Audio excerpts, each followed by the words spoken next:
السلام علیکم ورحمۃ اللہ وبرکاتہ۔ رب اشرح لی صدری ویسر لی امری واحلل عقدۃ من لسانی یفقہوا قولی ربنا زدنا علما اللہم فقہنا فی الدین اللہم ارنا الحق حقا وارزقنا اتباعہ وارنا الباطل باطلا وارزقنا اجتنابہ۔ آیت نمبر 37 سورہ المائدہ تک ہم پڑھ چکے، ریکیپ کر لیتے ہیں۔ اعوذ باللہ من الشیطان الرجیم، بسم اللہ الرحمن الرحیم۔ انما جزاء الذین یحاربون اللہ ورسولہ ویسعون فی الارض فسادا ان یقتلوا او یصلبوا او تقطع ایدیہم وارجلہم من خلاف او ينفوا من الارض ذلک لہم خزی فی الدنیا ولہم فی الآخرۃ عذاب عظیم۔ جو لوگ اللہ اور اس کے رسول سے جنگ کرنے اور زمین میں فساد برپا کرنے کے لیے دوڑ دھوپ کرتے ہیں، ان کی سزا تو یہی ہو سکتی ہے کہ انہیں اذیت کے ساتھ قتل کیا جائے یا سولی پر لٹکایا جائے، یا ان کے ہاتھ اور پاؤں مخالف سمتوں سے کاٹ دیے جائیں، یا انہیں جلا وطن کر دیا جائے۔ ان کے لیے یہ ذلت تو دنیا میں ہے اور آخرت میں انہیں بہت بڑا عذاب ہوگا۔ مگر جو لوگ توبہ کر لیں قبل اس کے کہ تم ان پر قابو پاؤ، انہیں یہ سزائیں نہیں دی جائیں گی۔ تمہیں علم ہونا چاہیے کہ اللہ بڑا بخشنے والا اور رحم فرمانے والا ہے۔ اے ایمان والو، اللہ سے ڈرتے رہو اور اس کے حضور باریابی کے لیے ذریعہ تلاش کرو اور اس کی راہ میں جہاد کرو تاکہ تم کامیاب ہو سکو۔ جو لوگ کافر ہیں، اگر زمین میں موجود سارا مال و دولت ان کی ملکیت ہو، بلکہ اتنا ہی اور بھی ہو، اور وہ چاہیں کہ یہ سب کچھ دے دلا کر قیامت کے دن ان کے عذاب سے چھوٹ جائیں، تو بھی ان سے یہ فدیہ قبول نہ کیا جائے گا اور انہیں دکھ دینے والا عذاب ہوگا۔ وہ چاہیں گے کہ کسی طرح دوزخ سے نکل جائیں مگر نکل نہ سکیں گے، کیونکہ انہیں ہمیشہ قائم رہنے والا عذاب ہوگا۔ استغفر اللہ۔ آج کی آیات ہے آیت نمبر 38۔ وَالسَّارِقُ وَالسَّارِقَةُ فَاقْطَعُوا أَيْدِيَهُمَا جَزَاءً بِمَا كَسَبَا نَكَالًا مِّنَ اللَّهِ وَاللَّهُ عَزِيزٌ حکیم۔ اور چور خواہ مرد ہو یا عورت، دونوں کے ہاتھ کاٹ دو، یہ ان کے کیے کا بدلہ اور اللہ کی طرف سے عبرتناک سزا ہے، اور اللہ غالب بھی ہے اور حکمت والا بھی ہے۔ حرابہ یا ڈکیتی کی سزا بیان کرنے کے بعد اب چوری کی سزا کا بیان شروع ہوا ہے۔ چوری کی سزا میں بیک وقت دونوں ہاتھ نہیں بلکہ ایک ہاتھ، اور پہلی بار کی چوری پر دایاں ہاتھ جو ہے وہ کلائی تک یعنی کہ کاٹا جائے گا۔ یہ سب باتیں سنت سے ثابت ہیں۔ چوری کی حد لگنے سے چور آئندہ کے لیے ایسی حرکت سے باز رہے گا اور اس کا کٹا ہوا ہاتھ دے کر دوسروں کو بھی عبرت حاصل ہوگی۔ اگر اس چوری کا مال اس سے برآمد ہو جائے تو وہ مالک کو لٹا دیا جائے گا۔ اس سلسلے میں درج ذیل احادیث کا مطالعہ بھی کر لیتے ہیں۔ نمبر 1، سیدہ عائشہ رضی اللہ عنہا فرماتی ہیں کہ ایک مخزومی عورت جس کا نام فاطمہ تھا نے چوری کی تو قریش کو ہاتھ کٹ جانے پر بہت فکر لاحق ہوئی، جو رسول اللہ صلی اللہ علیہ وسلم کے محبوب ہیں۔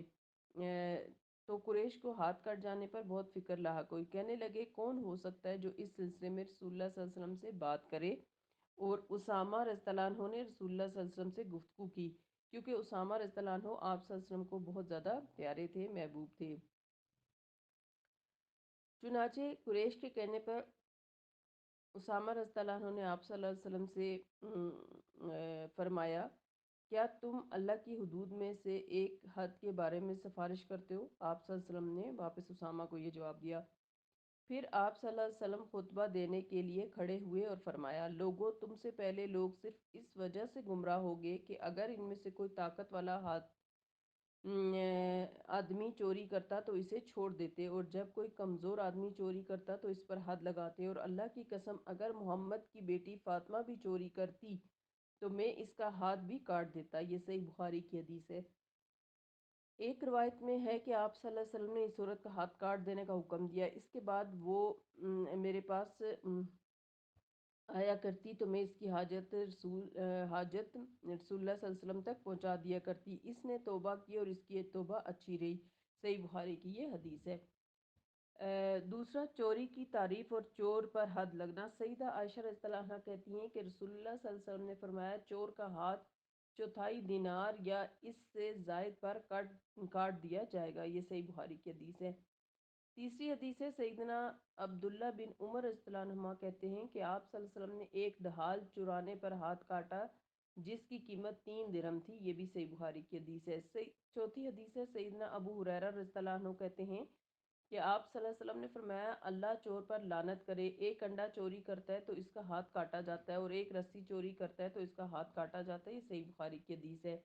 نمبر 5، سیدنا عبداللہ بن عمر رضی اللہ عنہما کہتے ہیں کہ لٹکے ہوئے پھل کی چوری کے بارے میں آپ صلی اللہ علیہ وسلم سے سوال کیا گیا۔ آپ صلی اللہ علیہ وسلم نے فرمایا اگر کوئی شخص بھوکا ہو اور کھا لے مگر ساتھ نہ لے جائے تو اس پر کوئی حد نہیں، اور جو شخص دامن بھر کر نکلے تو اس سے دگنی قیمت وصول کی جائے اور سزا دی جائے، اور جو شخص پھلوں کو محفوظ مقام پر پہنچائے جانے کے بعد اس میں چوری کرے اور پھل کی قیمت ڈھال کی قیمت تک پہنچ جائے تو اس کا ہاتھ کاٹا جائے، اور اگر قیمت ڈھال سے کم ہو تو دگنی قیمت لی جائے اور سزا دی جائے۔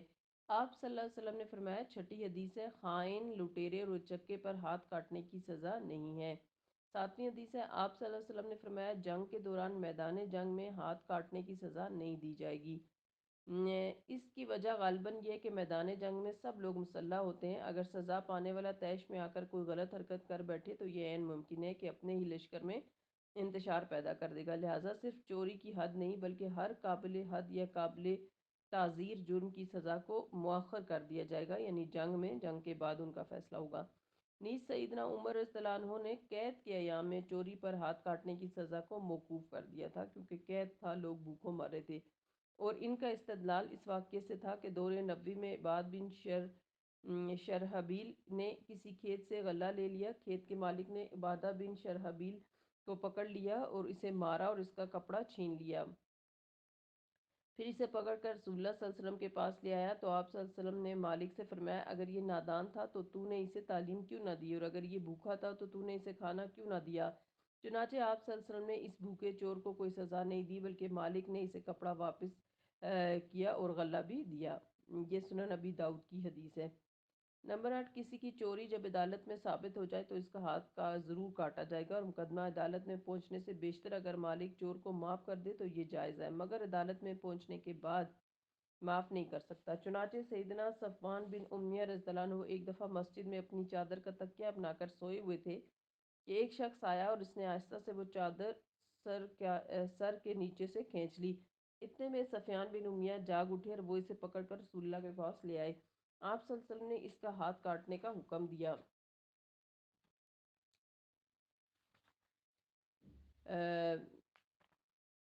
صفوان کو اس چور پر ترس آ گیا، کہنے لگا اللہ کے رسول میں نے اس کا قصور معاف کر دیا۔ آپ صلی اللہ علیہ وسلم نے فرمایا اے ابو وہب یعنی صفوان بن امیہ کو، تم نے اسے ہمارے ہاں لانے سے پہلے کیوں نہ معاف کر دیا؟ پھر آپ صلی اللہ علیہ وسلم نے اس کا ہاتھ کٹوا دیا۔ نیز سیدنا عبداللہ بن عمرو بن عاص رضی اللہ عنہما کہتے ہیں کہ رسول اللہ صلی اللہ علیہ وسلم نے فرمایا تم آپس میں ایک دوسرے کو حدود معاف کر دیا کرو، جب مقدمہ مجھ تک پہنچ گیا تو واجب ہو جائے گی۔ نویں حدیث ہے سیدنا ابو سلمہ رضی اللہ عنہ سیدنا ابو ہریرہ رضی اللہ عنہ سے روایت کرتے ہیں کہ رسول اللہ صلی اللہ علیہ وسلم نے فرمایا چور جب پہلی بار چوری کرے تو اس کا دایاں ہاتھ کاٹ دو، پھر چوری کرے تو اس کا بایاں پاؤں کاٹ دو، پھر چوری کرے تو اس کا بایاں ہاتھ کاٹ دو، پھر چوری کرے تو اس کا دایاں پاؤں کاٹ دو۔ یہ روایت تصریح کے ساتھ سیدنا علی رضی اللہ عنہ سے موقوفاً مروی ہے۔ پھر اسی آیت میں فرمایا گیا کہ یہ جو ہاتھ کاٹنے کی سزا ہے اس کو چوری کرنے کے بدلے میں ملی ہے، رہا چوری کا مال تو اس کے متعلق مختلف اقوال ہیں۔ راجح قول یہ ہے کہ اگر مال چور سے برآمد ہو جائے یا وہ اتنی مالیت کی ادائیگی کر سکتا ہو تو قطع ید کے بعد اس سے مال وصول کر کے مالک کو دلوایا جائے گا۔ کیا اسلامی سزائیں غیر انسانی ہیں؟ جیسے کہ آج کل یورپ کی نام نہاد مہذب اقوام اسلامی سزاؤں کو غیر مہذب اور وحشیانہ سزائیں سمجھتی ہے اور بدنی سزاؤں کو غیر انسانی سلوک اور ظلم کے مترادف سمجھتی ہیں۔ علامہ اقبال سے یورپ میں اس کے کسی دوست نے کہا کہ اسلام میں چوری کی سزا تو بڑی غیر مہذبانہ ہے، تو علامہ اقبال نے اس کا یہ جواب دیا کہ کیا تمہارے خیال میں چور مہذب ہوتا ہے؟ ان لوگوں نے اپنے اس نظریے کے تحت اقوام متحدہ کے بنیادی حقوق کے چارٹر میں اس کو غیر انسانی سلوک قرار دے کر ایسی سزاؤں کو ترک کرنے کی ہدایت کی ہے۔ اس حقیقت سے کون انکار کر سکتا ہے کہ اس نظریے کے دعوے دار اپنی حکومتوں میں سیاسی ملزموں پر بند کمروں میں ایسے دردناک مظالم ڈھاتے اور بدنی سزائیں دیتے ہیں جن کے تصور سے روح کانپ اٹھتی ہے، جبکہ حقیقت یہ ہے کہ بند کمروں میں ایسی سزائیں دینا مجرموں کو اپنے کردار میں مزید پختہ ہونا بنانا ہے۔ پھر یہ بھی مشاہدے کی بات ہے کہ جہاں عدالتوں میں بدنی سزائیں موقوف ہوئیں، وہاں جرائم میں واضح طور پر اضافہ ہی ہوتا چلا گیا۔ حیرانگی کی بات یہ کہ اگر انسانی جسم کو بچانے کے لیے پھوڑے کا آپریشن محض جائز ہی نہیں بلکہ اسے عین ہمدردی سمجھا جائے گا، تو معاشرے کو ظلم و فساد سے بچانے کے لیے بدماشوں کو بدنی سزا دینا کیسے غیر انسانی سلوک ہو سکتا ہے؟ اور چوروں اور بدماشوں پر رحم کر کے معاشرے میں بدامنی کو کیوں گوارا کر لیا جائے؟ اور ایسے لوگوں کے لیے مہذب اقوام کی ہمدردیاں کیوں پیدا ہو جاتی ہیں؟ کیا یہ معاشرے کے ساتھ غیر انسانی اور ظالمانہ سلوک نہیں کہ وہ جس کے ساتھ جو چاہیں کریں اور انہیں کوئی سزا بھی نہ ملے؟ پھر یہ پہلو بھی قابل غور ہے کہ غیر انسانی سلوک کے یہ علم بردار اپنے ممالک میں قیام امن میں کہاں تک کامیاب ہوئے ہیں؟ آج کل سعودی عرب میں شرعی سزائیں راجے ہیں، تو وہاں جرائم کی تعداد حیرت انگیز حد تک کم ہو چکی ہے۔ اس کے مقابلے میں امریکہ جیسے سب سے بڑے مہذب ہونے کے دعوے دار ملک میں جرائم کی تعداد اس سے سینکڑوں گنا زیادہ ہے۔ تو ہمارے خیال میں اس غنڈے عنصر کی پشت پناہی کی وجہ محض یہ ہے کہ موجودہ جمہوری دور میں غیر انسانی سلوک سے کہ یہ علمبردار خود غنڈے عناصر کے رحم و کرم کے محتاج اور انہی کی وساطت سے برسر اقتدار آتے ہیں، تو ایسے لوگ اپنے مددگاروں کے حق میں سرعام بدنی سزائیں کیسے گوارا کر سکتے ہیں؟ پھر اگلی آیت نمبر 39 میں فرمایا فَمَن تَابَ مِن بَعْدِ ظُلْمِ فَأَصْلَحَ فِإِنَّ اللَّهَ يَتُوبُ عَلَيْهِ۔ جو بھی شخص ایسا ظلم کرنے کے بعد یعنی چوری کرنے کے بعد توبہ کر لے اور اپنی اصلاح کر لے تو اللہ اس کی توبہ قبول کر لیتا ہے، اور اللہ یقیناً بخشنے والا رحم کرنے والا ہے۔ أَلَمْ تَعْلَمْ أَنَّ اللَّهَ لَهُ مُلْكُ السَّمَاوَاتِ وَالْأَرْضِ يُعَذِّبُ مَن يَشَاءُ وَيَغْفِرُ لِمَن يَشَاءُ وَاللَّهُ عَلَى كُلِّ شَيْءٍ قَدِيرٌ۔ کیا آپ کو علم نہیں کہ آسمانوں اور زمین کی حکومت اللہ ہی کی ہے، اور جسے چاہے عذاب دے اور جسے چاہے بخش دے، اور اللہ ہر چیز پر قادر ہے۔ تو آیت نمبر 39 اور 40 کے اندر کیا بتایا جا رہا ہے کہ اگر کسی کی چوری پکڑی گئی، اسے سزا ہو گئی اور اس کے بعد پھر اس نے معافی مانگ لی اور ہمیشہ کے لیے یہ گناہ چھوڑ دیا، تو اللہ تعالیٰ اسے معاف کرنے والا ہے۔ اب اگر کوئی کھانے پینے کی چیز کسی نے چوری کی اور کسی کو پتہ بھی نہیں چلا اور پھر اس شخص نے معافی بھی مانگ دی یا اس چیز کی قیمت بھی ادا کر دی مالک کو، اور اس کے بعد اس نے ہمیشہ کے لیے چوری چھوڑ دی، تو اللہ تعالیٰ غفور رحیم ہے۔ اور پھر یہ کہ اللہ تعالیٰ جو ہے اس کے پاس آسمانوں اور زمین کی حکومت ہے اور اسے ہر چیز کا علم ہے، اور وہ جسے چاہے سزا دے اور جسے چاہے معاف کر دے۔ آیت نمبر 41 یا ایھا الرسول لا یحزنک الذین یسارعون فی الکفر من الذین قالوا آمنا بافواہہم ولم تؤمن قلوبہم ومن الذین ہادوا سماعون للکذب سماعون لقوم آخرین لم یاتوک یحرفون الکلم من بعد مواضعہ یقولون ان اوتیتم ھذا فخذوہ وان لم تؤتوہ فاحذروا ومن یرد اللہ فتنتہ فلن تملک لہ من اللہ شیئا اولئک الذین لم یرد اللہ ان یطہر قلوبہم لہم فی الدنیا خزی ولہم فی الآخرۃ عذاب عظیم۔ اے رسول صلی اللہ علیہ وسلم، آپ ان لوگوں سے غمزدہ نہ ہوں جو کفر میں دوڑ دھوپ کر رہے ہیں۔ ان میں سے کچھ تو وہ ہیں جو اپنے منہ سے تو کہتے ہیں کہ ہم ایمان لائے، مگر ان کے دل ایمان نہیں لائے، اور کچھ یہودی بھی ہیں وہ جھوٹ بنانے کے لیے کان لگاتے اور دوسرے لوگوں کے لیے کان لگاتے ہیں جو آپ کے پاس نہیں آتے۔ ان کی کتاب کے کلمات کا موقع و محل متعین ہو جانے کے بعد اس کا مفہوم بدل ڈالتے ہیں اور کہتے ہیں کہ اگر یہ نبی تمہیں ایسا حکم دے تو مان لینا، اور اگر ایسا دے تو نہ ماننا، اور جسے اللہ ہی فتنے میں مبتلا رکھنا چاہے تو اسے اللہ کی گرفت سے بچانے کے لیے آپ کچھ نہیں کر سکتے۔ اللہ تعالیٰ ایسے لوگوں کے دلوں کو پاک نہیں کرنا چاہتا، ان کے لیے دنیا میں رسوائی اور آخرت میں انہیں بہت بڑا عذاب ہوگا۔ کفار اور منافقین کی جو ماندانہ سرگرمیاں تھیں، رسول اللہ صلی اللہ علیہ وسلم کا دل اس سے بہت گرفتہ ہوتا تھا۔ مکہ میں مسلمانوں اور پیغمبر اسلام کو دکھ پہنچانے والے اور پریشانی میں مبتلا رکھنے والے صرف قریش مکہ تھے، مگر مدینہ آ کر آپ صلی اللہ علیہ وسلم کو 4 قسم کے لوگوں سے دکھ پہنچ رہا تھا۔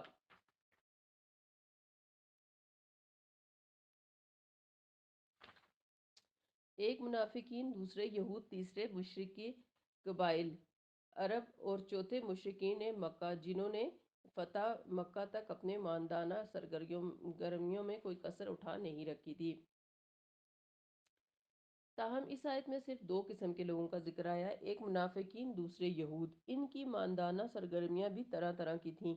مسلمانوں کے دلوں میں طرح طرح کے شکوک پیدا کرنا، مسلمانوں کے مابین فتنے کی آگ بھڑکانا، لوگوں کو اسلام لانے سے روکنا، مسلمانوں اور پیغمبر اسلام کو بدنام کرنا اور گالیاں دینا، اور جنگ کے وقت مسلمانوں کے خلاف سازشیں کرنا، اور جنگ کے دوران میں کافروں کے ساتھ دینا۔ ایک تو آپ صلی اللہ علیہ وسلم اس بات پر بھی بہت دل گرفتہ رہتے کہ لوگ کیوں اسلام قبول نہیں کرتے۔ اس پر مزید یہ کہ ان کی ماندانہ سرگرمیاں بھی شامل ہو جاتی، تو آپ صلی اللہ علیہ وسلم سخت پریشان اور دل گرفتہ ہو جاتے، جو کہ ایک فطری امر تھا۔ آپ صلی اللہ علیہ وسلم کی اسی حالت کو مد نظر رکھتے ہوئے اللہ تعالیٰ نے آپ صلی اللہ علیہ وسلم کو تسلی کے لیے یہ ہدایت فرمائی کہ آپ کو ان حالات سے پریشان ہونے کی ضرورت نہیں، یہ سب اللہ کے علم میں ہیں اور یہ اپنے انجام کو پہنچ کے رہیں گے، آپ کو صرف اللہ کی طرف متوجہ رہنا چاہیے۔ پھر دوسری بات جو یہاں پر کہی گئی کہ یہ ان لوگوں کے لیے کان لگاتے ہیں جو آپ صلی اللہ علیہ وسلم کے پاس آتے ہیں۔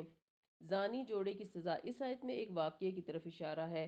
ہوا یہ کہ خیبر کے ایک امیر گھرانے کے ایک شادی شدہ یہودی مرد و عورت نے زنا کیا تھا، اور وہ چاہتے تھے کہ رجم کی سزا سے بچ جائیں، کیونکہ تورات میں ان کی سزا رجم مقرر تھی۔ وہ یہ سمجھتے تھے کہ نبی آخر الزماں کی شریعت میں ایسے زنا کی سزا کوڑے ہیں، جرم نہیں، لہذا رجم نہیں، لہذا انہوں نے اس یہودی مرد عورت کا مقدمہ آپ صلی اللہ علیہ وسلم کی عدالت میں پیش کیا۔ یہاں یہ بات قابل ذکر ہے کہ آپ صلی اللہ علیہ وسلم کا یہود مدینہ سے جو معاہدہ ہوا تھا، اس کی روح سے یہودی اس بات میں آزاد تھے کہ اپنے مقدمات اور تنازعات خود ہی تورات کے مطابق حل کر لیا کریں، اور اگر چاہیں تو وہ اپنے مقدمات نبی آخر الزماں کی عدالت میں لے جائیں۔ اس صورت میں آپ صلی اللہ علیہ وسلم کا کیا فیصلہ ہوا، کیا ہوا فیصلہ ہی ان پر لاگو ہوگا۔ یہود یہ مقدمہ اس غرض سے آپ صلی اللہ علیہ وسلم کے پاس لائے تھے کہ یہ امیر زانی جوڑا رجم کی سزا سے بچ جائے، اور آپس میں طے کیا کہ اگر یہ نبی کوڑوں کی سزا کا فیصلہ دے تو اس کا فیصلہ تسلیم کر لینا، اور اگر رجم کا فیصلہ سنائے تو تسلیم نہ کرنا۔ صحیح مسلم کی روایت جو برا بن عازب رضی اللہ عنہ سے مروی ہے اور آگے آ رہی ہے، یوں ہے کہ یہود نے اس امیر یہودی کو کوڑوں کی سزا دی تھی، اور اس کا منہ کالا کر کے گدھے پر سوار کر کے گشت کروا رہے تھے، تو آپ صلی اللہ علیہ وسلم نے خود انہیں اپنے پاس بلایا۔ اس طرح یہ مقدمہ آپ صلی اللہ علیہ وسلم کی عدالت میں آ گیا۔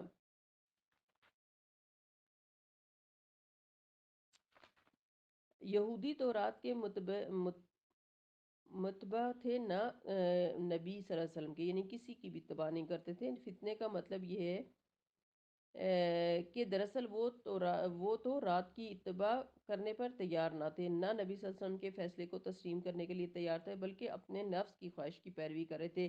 کتاب اللہ یعنی تورات کے منکر اس لیے کہ تورات میں رجم کا حکم تھا، اور یہ بات وہ خوب جانتے تھے، اور نبی صلی اللہ علیہ وسلم کے منکر اس لیے کہ وہ فیصلے کو مشروط طور پر ماننا چاہتے تھے، یعنی اگر وہ ان کی خواہش کے مطابق کوڑوں کی سزا ہو تو مان لیں گے، اور اگر خواہش کے مخالف رجم کی سزا ہو تو نہیں مانیں گے۔ لہٰذا یہ اتباع نہ تو تورات کی ہوئی، نہ نبی صلی اللہ علیہ وسلم کی، بلکہ ان کی اپنی خواہش کی اتباع ہوئی۔ اور جو شخص خود ہی فتنے میں پڑا رہنا چاہے، اللہ تعالیٰ اس کے لیے فتنے ہی کی راہ کھول دیتا ہے، اور اللہ کے حکم سے بغاوت کی بنا پر ان کے دلوں کو ایسے خبائث سے امراض سے پاک نہیں کرتا، وہ صرف اس کا دل پاک کرتا ہے جو خود اسے پاک کرنا چاہتا ہے۔ آیت نمبر 42، سمعون للکذب اکلون للسحت فإن جاءوك فاحكم بينهم أو أعرض عنهم وإن تعرض عنهم فلن يضروك شيئا وإن حكمت فاحكم بينهم بالقسط إن الله يحب المقسطين۔ یہ لوگ جھوٹ بنانے کے لیے جاسوسی کرتے ہیں، اس کے علاوہ حرام خور بھی ہیں۔ اگر یہ لوگ آپ صلی اللہ علیہ وسلم کے پاس آئیں تو جی چاہے تو ان کا فیصلہ کرو، ورنہ نہ کرو، اور اگر آپ صلی اللہ علیہ وسلم نہ کریں گے تو بھی وہ آپ صلی اللہ علیہ وسلم کا کچھ بگاڑ نہیں سکتے۔ ہاں، اگر آپ صلی اللہ علیہ وسلم ان کا فیصلہ کریں تو پھر انصاف سے فیصلہ کیجیے، کیونکہ اللہ انصاف کرنے والوں ہی کو پسند کرتا ہے۔ تو ان کے جو خبث باطن کی دیگر وجوہات کے علاوہ دو وجوہ یہ بھی ہیں کہ ایک یہ کہ وہ مسلمانوں کی اور آپ صلی اللہ علیہ وسلم کی مجالس میں صرف اس لیے آتے ہیں کہ یہاں سے جو کچھ سنیں اسے اپنے الفاظ میں ڈھال کر اور توڑ موڑ کر اس طرح پیش کریں جس سے انہیں مسلمانوں کو اور پیغمبر اسلام صلی اللہ علیہ وسلم کو بدنام اور رسوا کرنے کا موقع ہاتھ آئے۔ اور دوسری وجہ یہ ہے کہ وہ حرام خور ہیں، اور حرام خوری کے اثرات سے جو نفس سے انسانی پر مرتب ہوتے ہیں وہ اس قدر کبھی اور گندے ہوتے ہیں کہ ایسے شخص کی نہ عبادت قبول ہوتی ہے نہ دعا۔ گویا آپ صلی اللہ علیہ وسلم کو یہ اختیار دے دیا گیا کہ چاہے تو یہودیوں کے بامی تنازعات کا فیصلہ کریں اور چاہیں تو نہ کریں، لیکن اگر کرنا چاہو تو پھر انصاف ہی کے ساتھ فیصلہ کرنا۔ اس آیت سے یہ معلوم ہوتا ہے کہ یہ مقدمہ خود ہی آپ صلی اللہ علیہ وسلم کے سامنے لائے تھے۔ کچھ لوگ مقدمہ لانے والے تھے اور کچھ پیچھے بیٹھے ہدایات دینے والے تھے۔ اگر فیصلہ ایسا ہوا تو مان لینا، ورنہ نہ ماننا۔ تاہم صحیح مسلم کی درجہ روایت میں اس بات میں اختلاف ہے کہ آپ صلی اللہ علیہ وسلم کے پاس یہ مقدمہ کی صورت میں آیا تھا۔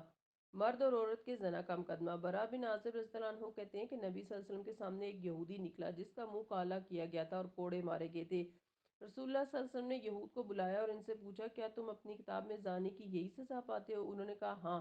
پھر آپ صلی اللہ علیہ وسلم نے ان کے علماء میں سے ایک کو بلایا اور اس سے فرمایا، میں تمہیں اللہ کی قسم دیتا ہوں جس نے موسیٰ علیہ السلام پر تورات نازل کی تھی، بتاؤ کیا تم اپنی کتاب میں زانی کی یہی سزا پاتے ہو؟ اس نے کہا نہیں، اور اگر آپ مجھے اللہ کی قسم نہ دیتے تو میں آپ کو نہ بتاتا۔ بات یہ ہے کہ ہم تورات میں رجم کی سزا پاتے ہیں، مگر جب ہمارے شرفاء میں زنا کی کثرت ہو گئی تو جب ہم کسی شریف کو پکڑتے تو اسے چھوڑ دیتے اور کمزور کو پکڑتے تو اس پر حد جاری کرتے۔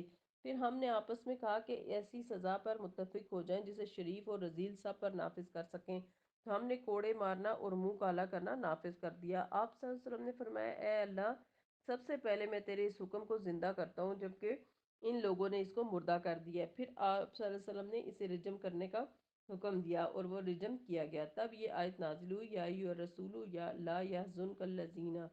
یہودی کہا کرتے تھے، محمد صلی اللہ علیہ وسلم کے پاس چلو، اگر وہ تمہیں حکم دے کہ منہ کالا کرو اور کوڑے مارو تو اسے قبول کر لو، اور اگر رجم کا فتویٰ دے تو بچو۔ تب یہ آیات تمہارے تمام کفار کے بارے میں نازل ہوئیں کہ وَمَن لَّمْ يَحْكُم بِمَا أَنزَلَ اللَّهُ فَأُولَٰئِكَ هُمُ الْكَافِرُونَ فَأُولَٰئِكَ هُمُ الظَّالِمُونَ فَأُولَٰئِكَ هُمُ الْفَاسِقُونَ۔ صحیح مسلم کی روح سے۔ اس حدیث میں یہود کے جس عالم کا ذکر ہے، یعنی دوسرے روایات سے ظاہر ہوتا ہے کہ وہ ابن سوریہ تھا۔ یہ فدق کا رہنے والا تھا اور اسے تورات کا سب سے بڑا عالم سمجھا جاتا تھا، اور یہ تمام یہودیوں کے ہاں قابل اعتبار اور قابل اعتماد سمجھا جاتا تھا، جس نے صحیح صورتحال کو کھول کر بیان کر دیا۔ تو آیت نمبر 43 آج کی لاسٹ آیت ہے کہ وَكَيْفَ يُحَكِّمُونَكَ وَعِندَهُمُ التَّوْرَاةُ فِيهَا حُكْمُ اللَّهِ ثُمَّ يَتَوَلَّوْنَ مِن بَعْدِ ذَلِكَ وَمَا أُولَٰئِكَ بِالْمُؤْمِنِينَ۔ اور آپ صلی اللہ علیہ وسلم کو یہ کیسے حکم بنا سکتے ہیں جبکہ ان کے پاس تورات ہے جس میں اللہ کا حکم موجود ہے، اس کے باوجود وہ اس حکم سے منہ پھیر لیتے ہیں۔ حقیقت میں یہ لوگ ایمان ہی نہیں رکھتے۔ یعنی ایک طرف تو آپ صلی اللہ علیہ وسلم کو جھوٹا نبی سمجھتے ہیں اور پھر فیصلہ بھی آپ صلی اللہ علیہ وسلم کے پاس لاتے ہیں تاکہ آپ ان کی مرضی کا فیصلہ دیں، اور دوسری طرف تورات سے ہے جس کے بارے میں ان کا دعویٰ ہے کہ یہ اللہ کی سچی کتاب ہے، لیکن حکم اس کا بھی نہیں مانتے۔ اس سے بڑھ کر ان کے بے ایمان ہونے کی اور کیا دلیل ہو سکتی ہے؟ تو یہاں آج کی آیات میں ہم نے ایک تو چور کی اور چورنی کی سزا پڑھی اور کس کی صورت میں کیا معاملہ کیا جائے گا، اور دوسرے پھر ہم نے یہود کی خیانت پڑھی کہ کس طرح ان کے ہاں امیر لوگوں کی سزائیں مختلف تھیں اور غریبوں کی مختلف تھی، اور آج یہی کچھ مسلمانوں میں ہو رہا ہے کیونکہ مسلمان بھی ہو بہو یہود و نصارہ کو فالو کرتے ہیں۔ تو تمام قوانین جو ہیں وہ غریبوں کے لیے ہوتے ہیں اور امیروں کے لیے کوئی قانون نہیں ہوتا، اسی وجہ سے معاشرے کے اندر فساد اور جرائم پھیلتے ہیں۔ تو اس کا حل یہی ہے کہ ہم سب قرآن پاک کو پڑھیں، اور ہمارے ملک کے جو لیڈرز ہیں وہ بھی دین پڑھنے والے، پڑھانے والے اور دین سیکھ کر جو ہے وہ زندگی گزارنے والے ہوں، تبھی جو ہے وہ اسلامی قانون لاگو ہو سکتے ہیں اور اسلامی سزائیں جاری ہو سکتی ہیں، جن کی وجہ سے معاشرے کے اندر امن و سکون پھیل سکتا ہے۔ اللہ تعالیٰ ہم سب کو بہترین سیکھنے والا اور بہترین عمل کرنے والا بنائے، آمین۔ سبحانک اللہم و بحمدک، نشہد ان لا الہ الا انت، نستغفرک و نتوب الیک۔ السلام علیکم ورحمۃ اللہ وبرکاتہ۔